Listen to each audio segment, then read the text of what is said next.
को तो सुंदरकांड का विवेचन जितना भी किया जाए वो कम है। आज हम दो प्रसंगों में सुंदरकांड का दो अलग अलग जगहों पे एक अलग अनुभूति से जुड़ी हुई लाइनों का विवरण करेंगे और समझेंगे कि सुंदरकांड के इन जगहों पे प्रस्तुत ही इन दो लाइनों से तुलसीदास जी क्या कहना चाह रहे हैं। पहली प्रसंग है जब विभीषण रावण को समझाते हैं, भाई आप पिताजी को दे दीजिए और शरण में चल जाइए प्रभु के। रावण नहीं मानते हैं उसको, रावण नहीं मानते हैं और वो अपने भाई को ही अपने राज्य से निकाल देते हैं। वहाँ पे मना स्थिति विभीषण की ये है कि जहाँ वो इतने दिनों से रहा पला बढ़ा, उसके भाई ने उसे निकाल दिया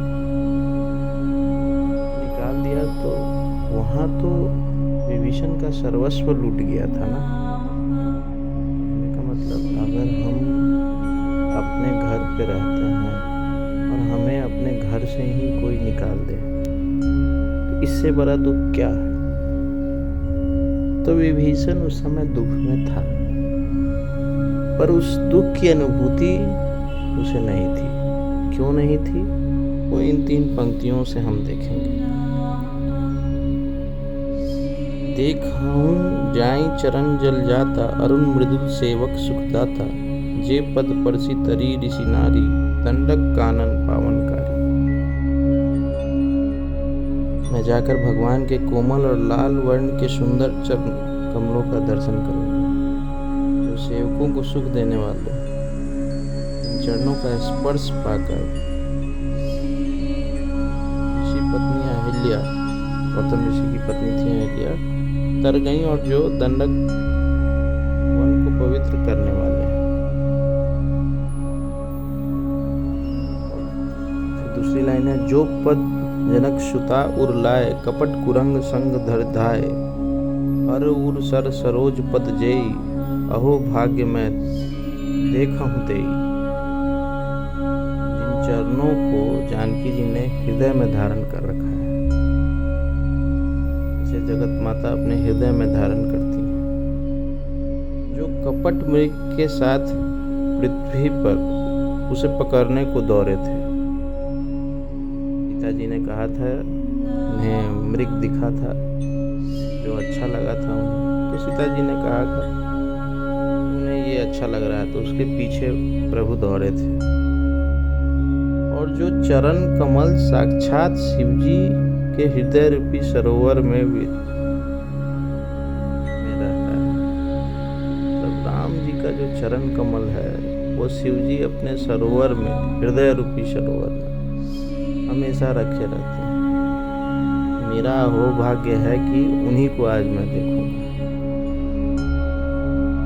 जिन पायन के पादुकनी भरतू रहे मन लाई, ते पद आज बिलो कहीं, इन नयने हैं अब जाएंगे। जिन चरणों की पादुकाओं में भरत जी ने अपना मन लगा रखा है, आज मैं उन्हीं चरणों को अभी जाकर नेत्रों से देखूंगा। तो विभीषण जी का हाल, दुख में पड़े हुए हैं, पर प्रभु की चिंता, प्रभु से मिलने का जो एक हर्ष है, वो इतना प्रेम है जो विभीषण की इन लाइनों से दिखता है। वो इस फिक्र में नहीं है कि उनके साथ क्या हो रहा है, वो तो सिर्फ ये सोच रहे हैं कि आज मुझे प्रभु के चरण कमलों का दर्शन होगा, प्रभु का दर्शन होगा। ये एक संत की मनोदशा है और ये इसी मनोदशा को तुलसीदास जी ने इन पंक्तियों में बखूबी बताया है। दूसरा प्रसंग सुंदरकांड के उस समय का है जब 3 दिन बीत गए समुद्र से रास्ता मांगते हुए। समुद्र माने नहीं, उन्होंने रास्ता नहीं दिया तो उन्हें गुस्सा आया और उन्होंने तीर का संसाधन किया। तो उसमें उन 3 पंक्तियों से कुछ विवरण बताता हूँ। सभय सिंधु गहि पद प्रभु केरे, क्षमऊ नाथ सब अवगुण मेरे। गगन समीर अनल जलधरनी, इन कही नाथ सहज जर करनी। समुद्र डर जाते हैं प्रभु के गुस्से से, तो समुद्र ने भयभीत होकर प्रभु के चरण पकड़ कहा, हे नाथ मेरे सब अवगुण दोष क्षमा कीजिए। हे नाथ, आकाश वायु अग्नि जल और पृथ्वी सबकी करनी स्वभाव से ही जर है। तो में प्रेरित माया उपजाए, सृष्टि हेतु सब ग्रंथ निगाए। प्रभु आयसि जहि कह जस अहई, सोते ही भांति रहे सुख लहई। आपकी प्रेरणा से माया ने इन्हें सृष्टि के लिए उत्पन्न किया है। सब ग्रंथों ने यही गाया है। जिसके लिए स्वामी की जैसी आज्ञा है वह उसी प्रकार से रहने में सुख पाता है। प्रभु बल किन मोहि सिख दिन ही, मर जादा पुनि तुम्हरी किन्नी। ढोल गवार शूद्र पशु नारी, सकल तारना के अधिकारी।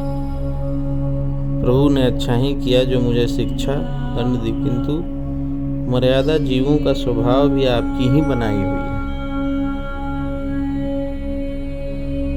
और ढोल गवार शूद्र पशु और स्त्री ये सब दंड के अधिकारी हैं अगर प्रभु आपको नहीं भाजते। अब इन 2 प्रसंगों में एक हाल विभीषण जी का है और एक हाल समुद्र का है। दोनों प्रसंगों में कुछ समानताएं हैं, कुछ भिन्नता है और प्रभु का प्रेम है। और दोनों जगह अलग अलग प्रेम, अलग अलग विवरण है। समुद्र कह रहे हैं कि ये सारा सृष्टि तुम्हारी बनाई है प्रभु, और ये माया भी तुमने ही बनाई है, तुम्हारा ही रचा हुआ है, और हमें जैसा जैसा आज्ञा मिलता है वैसा हम करते हैं। लेकिन ये माया जो बनाई गई है ये सिर्फ उस परमात्मा को प्राप्त करने के लिए बनाई गई है। लेकिन हमारा जो जड़ स्वभाव है वो मलिनता से लग जाता है उस माया में, और माया से में लग जाने के कारण हमारा जो वास्तविक उद्देश्य है हम उससे दूर हो जाते हैं। तो समुद्र ने यहाँ कहा कि सारा चीज तो आप ही का बनाया गया है, और क्या हम लोग उससे भटकाव में चले जाते हैं। भटकाव मतलब हम लोग उस माया में बहुत अंदर तक चले जाते हैं और कुछ सोचते नहीं हैं कि हम क्या कर रहे हैं, whether it is good for our society, for our own self, that is Maya।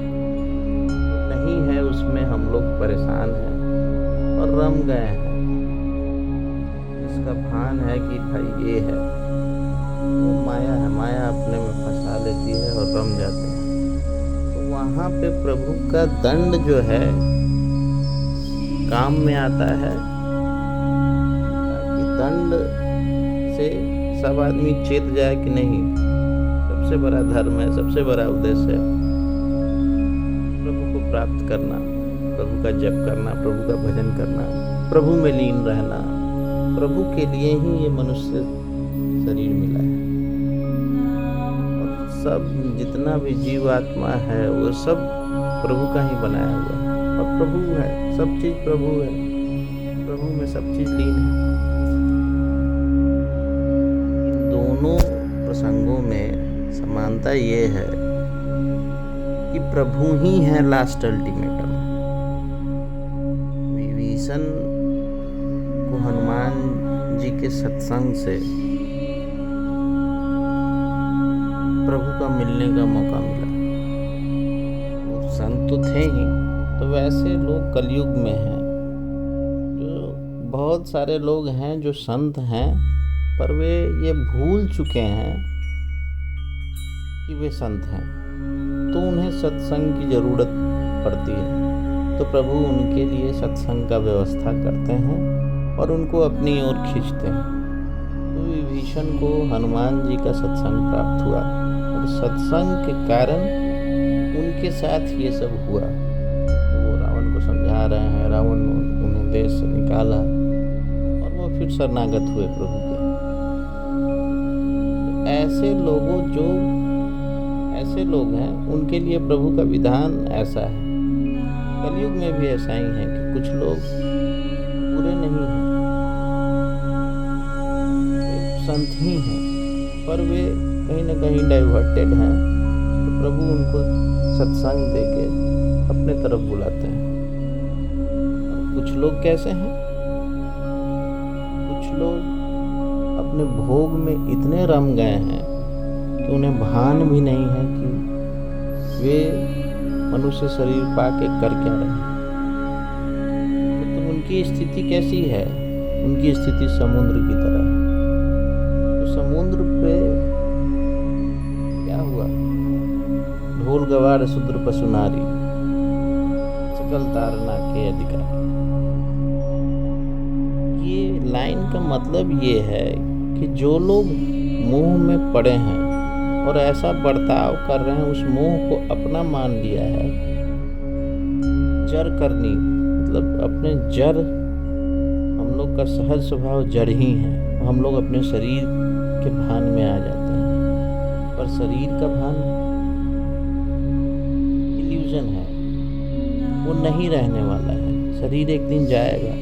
जो परमात्मा हमारे अंदर बैठे हैं, बस उनका मान हमें करना है। तो उन समुद्र जैसे जड़ प्रकृति के लिए, और जो 4 प्रकार के लोग जो माया में लग जाते हैं, वैसा बिहेव करने लग जाते हैं माया में रहकर, उस बिहेव के लिए प्रभु ने दंड का विधान किया है कि कुछ न कुछ दंड देके इनको अपने प्रति खींचो। तो ये तो ज़्यादा लकी हुए, प्रभु सीधा आ रहे हैं इनको दंड देके, इनको समझाने, भाई तुम आओ मेरे पास। सत्संग देके अच्छों को बुलाया, और जो बुरे हैं उनके पास खुद जा रहे हैं दंड देने किसी न किसी रूप में, और तब अपने प्रति बुला रहे हैं। तो समभाव प्रभु का तो सब में है, अच्छों के लिए भी है, बुरों के लिए है, और सबको एक मनोभावना में ले आना, यही परमात्मा का काम है। कि परमात्मा तुल्य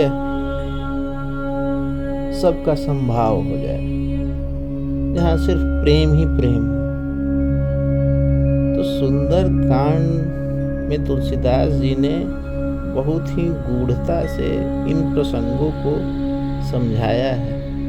और इन प्रसंगों को समझना हमारा नैतिक कर्तव्य है, ताकि हम इसे अपने मनुष्य जीवन में लेके आ पाएं, और लाके और प्रभु की प्राप्ति में थोड़ी भी देरी ना करें।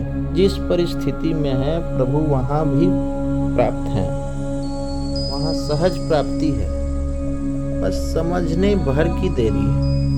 समझ अगर हमें आ जाता है तो प्रभु सर्वदा है, प्रभु हमेशा है।